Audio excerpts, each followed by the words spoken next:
together in the early 90s, the government came in and they activated all these groups. And these particular groups, they activated, they came in and they introduced to the black community was to lead people astray. You get in these groups, and at first it's just a great thing, but then after 2 or 3 years, and you find out in actuality that you're being exploited, or somehow down the line the learning stopped, and basically you just ended up following this particular person, spending an extraordinary amount of money. Then what happens is you leave these groups and you're disenfranchised. You'll either go back to church, you'll either go back to, you'll either just basically say, I don't want anything to do with it, to do with this stuff. And what we didn't realize was, at this particular time, we are very advanced, that we need people to go out and do research. And some research is not necessarily even just talking about the academia and books. We're just talking about empirical evidence and stuff, whereas since 1996, we've done a whole vast study on how they basically emptied out the projects all across the country. And we go to each, well, at least I go to each city, and we got people missing all over in the project. We're talking about, they came in Atlanta and the entire underclass system is gone. They literally wiped out the entire underclass, you see. And right under the people's nose, the people walking around like it's 1972, they don't even have a clue. And that's because the government has become so advanced until we're no match for them. We're talking about being subjects. And what we mean by that is they come in and they give you some information that's 20 years old. And you're thinking this is the key technology, but yet they're doing things 40, 50 years up ahead of time. You would never catch up because your mind is not even programmed and trained to understand that this man is that advanced. You see what I'm saying? So therefore, he can go and do anything around you, and you will never catch on. And it always, it's always 20, 30, 40, 50 years later, we're just learning about this stuff. Just like they got some black group, something Zero was telling me on the internet where they, some soldiers threw some rock or something, one soldier hit some officer in Alabama somewhere, and they killed up a whole, I think a whole platoon of these people, mowed them down. You see, we're just not learning about this stuff now. And that's the key, is because we're never aware of things because we don't ask the doggone questions. And we never challenge anything. We never challenge anything. And it's not necessarily just black people. America is that sophisticated. It's that advanced, so they even keep large population of white people ignorant. Therefore, you're looking at them as the model, and you don't understand that they don't know nothing either. And this is the key, so they can rule over all of us by keeping large, the greater population ignorant. And in so many words, that this is a great experiment. It's an experiment for Europe and the highest powers around the world. And they say this is an alternative land that we can do all types of experiments with. Exactly. And so, in so many words, we don't catch up in time to the point where these people can hit us because we're never on the offensive. We're always on the defensive. But what we don't realize is when they hit us, it might take us 20 years to regroup, even if we thinking that there's something to regroup from, but most of us just basically take the banging and just keep on. You see, and never really ask questions. So as a result, we've opened up a whole field of study into advanced mysteries that the European is now calling New Age, metaphysical, occult, which means that which is hidden. But we're thinking that this is some type of spooked out stuff that some hippies brought up in the 60s, and we don't know that these people cultivated all of our particular stuff that was taught to them in the 700 years of Spain. In the 700 years of Spain, these people cultivated all this particular information and renamed it, took the racial identity out of it, you see, and basically these people are in this stuff lock, stock, and barrel. You see, so, lock, stock, and barrel. So, what we want to do is, we need a new type of thought pattern, whereas this is not the type of information where we're trying to follow someone. Basically, we want you to sign your name and we want you to commit to be with us, and you know, the same thing. And I can see why some of our people are scared to go out to certain meetings and stuff. They don't want to commit to no strange group. And so what we're talking about here is the same type of education. The same type of education is no different than you going and taking any type of course in America to learn some greater information. So what we're going to do is you got a bucket? Oh. The libation thing? Let me see if I can find it. Yeah. Look at it. What is it, a trash can? Yeah. Is it clean? Is there a bag in it or something? That's good. That pan is good. That pan is good. This is ancient African. This is an ancient African ritual of libations, and basically what this is doing is advanced high science. There's an old saying that there was a Briton or an Englishman traveling in Africa, and he saw that the Africans gave the tree a bowl of milk. So the British said, "You silly African, the tree can't drink the doggone milk. Why would you give a tree a bowl of milk?" And the African said, "Stupid, I know that the tree physically can't drink a bowl of milk, but everything down here has an astral body or a field or a spirit. And so the spirit is receiving the actual milk because we're talking about a higher plane." So what was going on, the Briton that was thinking that he was so advanced, which was so ignorant, didn't understand that the Africans were viewed on a higher level of spirituality. A higher level of spirituality. So to give you an example, I think give an example. My ex-girlfriend and I, she used to work the Atlanta Journal and Constitution, which is the main paper. And she had this white boy that graduated from Berkeley. Graduated from Berkeley, you know, in California. So, you know, he big time, you know, neo-hippie and all. But, you know, they get into all types of things. So he was like, "We're going to this vegetarian restaurant up the street." And so, up the street and all, they said they serve bowl-type food and all. So he's like, "Cool, I want to go with you." So I said, "Yeah, well, come on, let him go and stuff, because I'm trying to feel this boy out." So we got there and all, and he's sitting there and all, and he's looking, he see all this stuff around my neck. And then after a while, he's talking down. I said, sooner or later, see, I don't appreciate we coming and you giving me this little small talk. You see what I'm saying? I know you patronizing me. I know when you get around your damn people, you don't give nobody no small talk. So I don't want to hear nothing about nobody coming to me asking about how about them Braves or how about them Yankees. You should feel that that's an insult, so probably somebody's going to come up to you and ask you about the fucking Yankees. But then again, they know that 98% of black people going to respond to that rule. So after a while, we was up in there and the white boy started talking about, yeah, you know, because he looked at all this stuff on the chest, so he figured that, hey, I'm going to really get into some stuff. He said, well, you know, there was Egyptians, we found out they doing brain surgery, and they were doing all this type of stuff, and I was like, yeah, you know, and I was riveting, I'm saying, yeah, you know, the Western man is just now getting into half the stuff that we was doing, or 1/3 of the stuff that we was doing, and half the mysteries were lost. And so I said, you know, and he said, well, what do you mean by that? I said, well, listen, I said, you might cut up 1,000 animals and dissect 1,000 animals and take you 100 years to find out that a certain thing is going this way. Whereas the African used to observe the animal and would observe nature and would come up with the right conclusion and bypass all of the guinea pig stuff.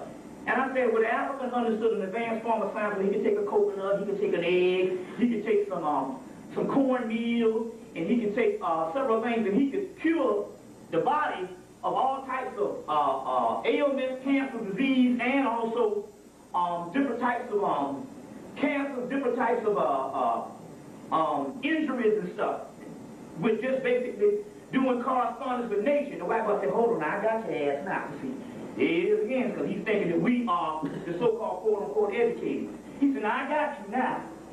He said, you're going to have to explain to me how the African is going to come in and he's going to do all of this great work with some fruits, some form of plants, some form of vegetables, and some form of metals, like I say, wheat, corn. You're going to have to explain to me how he's able to heal the body from all these things. Now, apparently they have these elaborate rituals in Africa, but over the years, because we're talking about a place that's millions of years old, And over the years, the rituals, the explanation of the advanced science on how these rituals work have disappeared. They don't know how they work, but they still have a tradition where they know, based on the priests, they go and dip these things to cure the body. Although the original explanation of the chemical, alchemical, and physiological, metaphysical explanation is gone, they still can perform these rituals and cure people. So he was like, well, you're going to have to explain to me how. And so I just basically went into the detailed files, because we can do that. You know, you just do something just like on the movie Green Mile. They said, the guy said, well, where you going? He said, we're going to see this woman. They said, how did you know? He said, I just know. Yeah. You see what I'm saying? So we're talking about other levels of intellect and other levels of spirituality. So I just went into the detailed files. I said, well, listen, it's simple. I said, you have what is in your body electromagnetic force fields, right?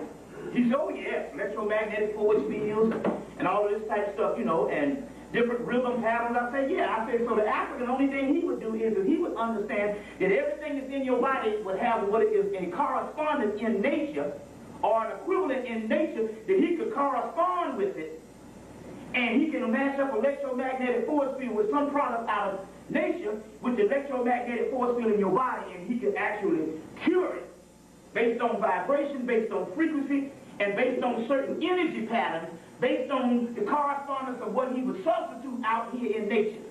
White boy said, damn. I guess you're right. Now the thing about it is I had no idea how a ritual that was lost damn near 2,000 years ago would work this way. But then again, on the other hand, how in the hell did the Africans come up with it in the first place? But through some higher form of spirituality. You see what I'm saying? So therefore, nothing is never really lost.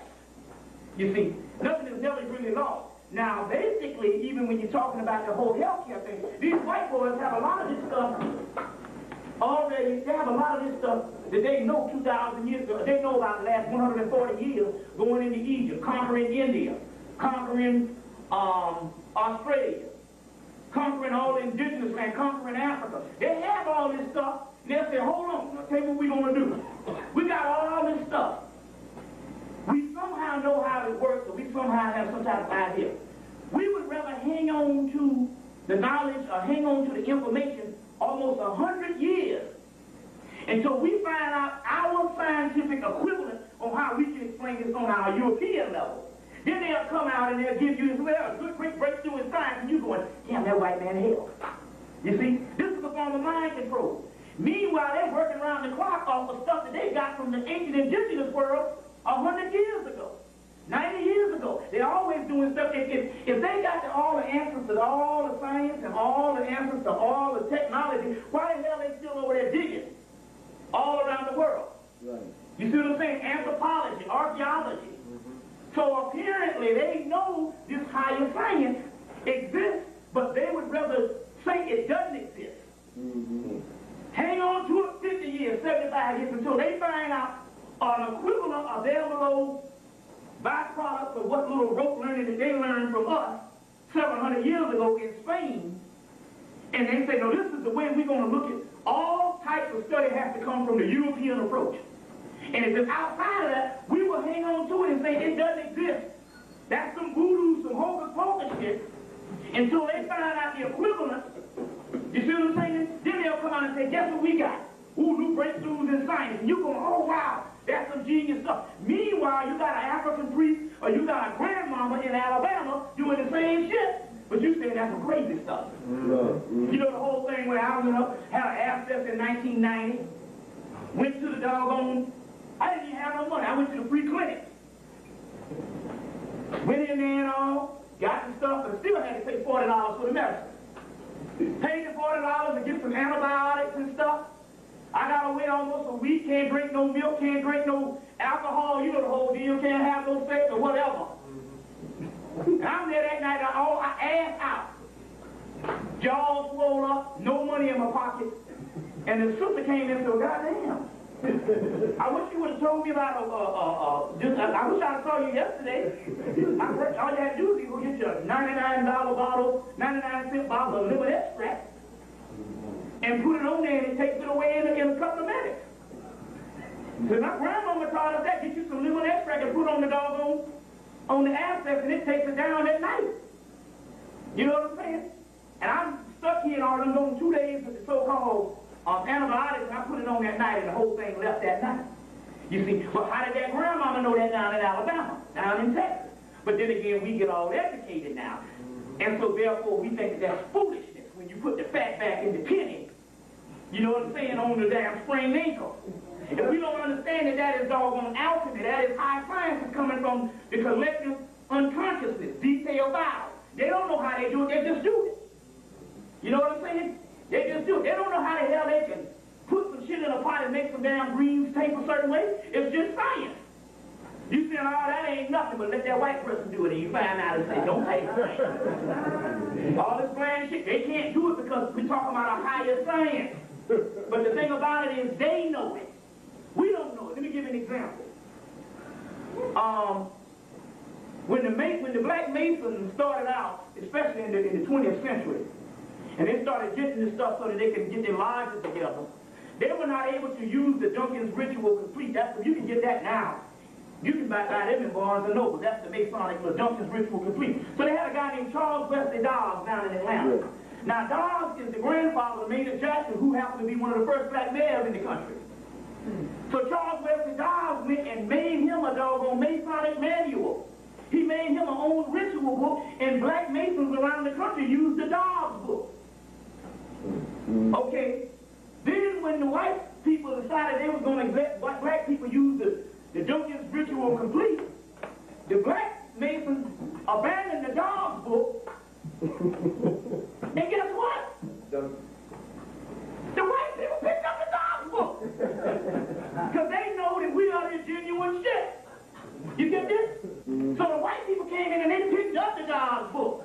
And now they're using the Dobbs book. And the black people are using the Duncan's Ritual Complete, which is some white boy's book. Because we're trying to imitate them while they're imitating us. You see? So they understood. They said, here's a black man that creates his own ritual book in the turn of the century. This man, in the 30s and 20s, I forgot when it was. I know it was the first part of the 20th century.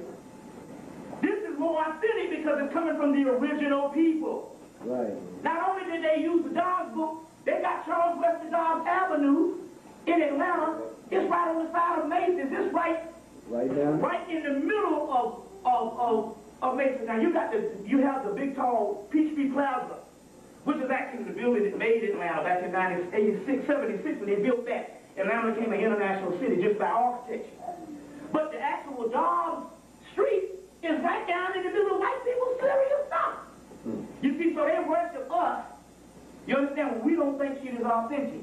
So this is a form of mind control that they're putting on us. So the libations basically is a series of entities, or what we call gods, which in actuality, when you break down this real high form of these gods, they're formulas. And these formulas are inside of your body. So when they used to pour the libations, in actuality, they was energizing your own body. Right. And so therefore, here it is again, this whole electromagnetic force field. You pour these libations before court, look like things gonna go your way.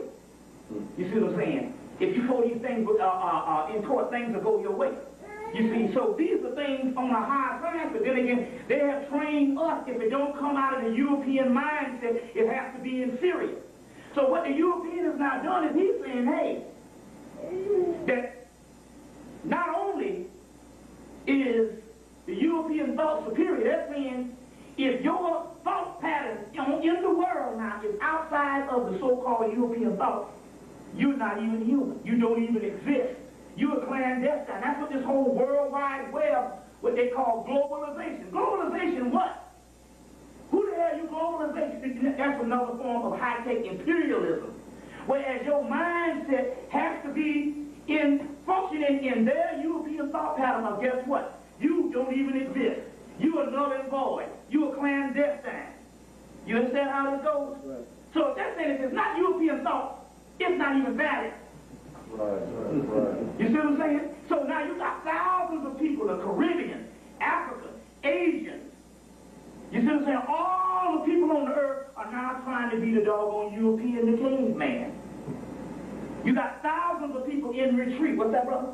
Well, actually, I was talking to this brother who started an internet business last week, and he told me something that kind of shocked me. He said that the whole internet system and the World Wide Web is owned by the United States government. Oh, wait, let me give you another example to break this down. You know the whole Y2K thing that didn't go off like a hitch. Didn't go off like we thought it was going to go off. And it got everybody scared. And I don't know, we couldn't find water in Atlanta for 2 weeks. So they had to run on the stove.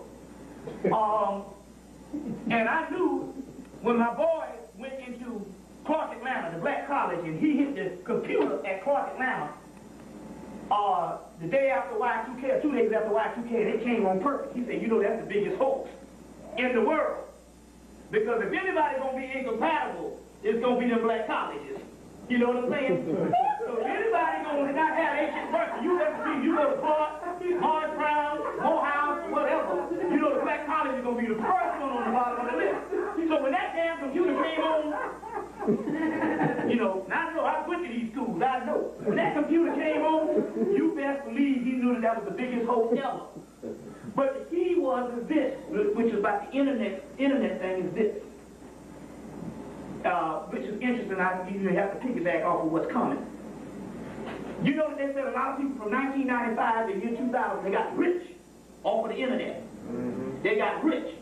This whole Y2K thing was if you didn't somehow get your business started to the particular point in that 5-year picture window, the market would be flooded because everybody's going to be running to the internet. And it's just like the stock market now. You know, the stock market, you got to get in on the ground level. You see what I'm saying? Before it becomes a Microsoft. You see on that particular level. It was the same thing about that. The Y2K thing was, it had something to do with not necessarily these computers shutting down. It had something to do with this worldwide web as far as you becoming millionaires. By 2000,